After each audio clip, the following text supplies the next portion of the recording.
Cerita mistis di lingkungan pesantren sudah bukan hal yang asing.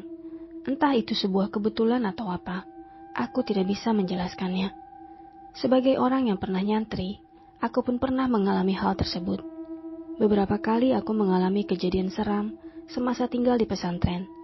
Ada satu kejadian yang masih kuingat sampai sekarang, padahal kejadian tersebut sudah belasan tahun berlalu.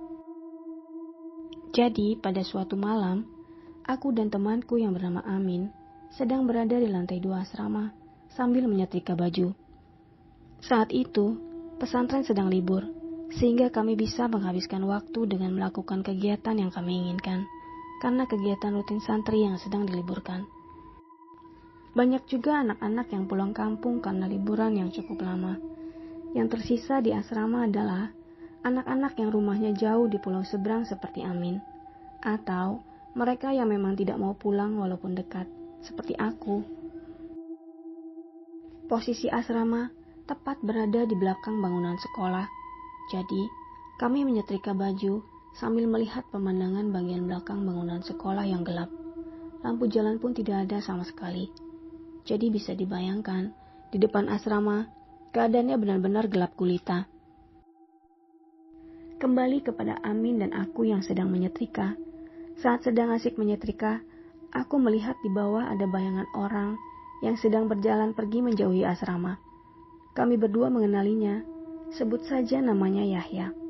Amin lalu memanggilnya sambil agak berteriak, karena kami ada di lantai yang berbeda. Yahya pun menyaut.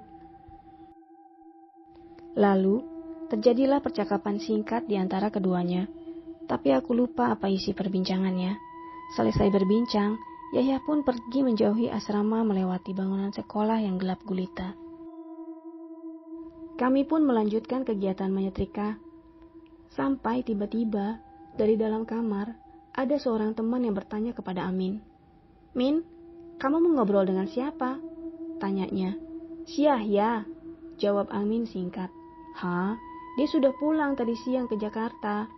Aku baru ingat, Yahya memang sudah pulang dijemput oleh keluarganya tadi siang." "Ah masa? Lalu yang berbicara denganku barusan siapa?"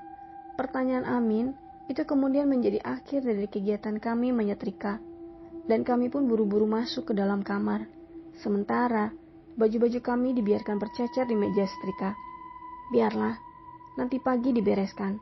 Dan malam itu, kami pun tidur berdempetan di kasur sempit karena ketakutan.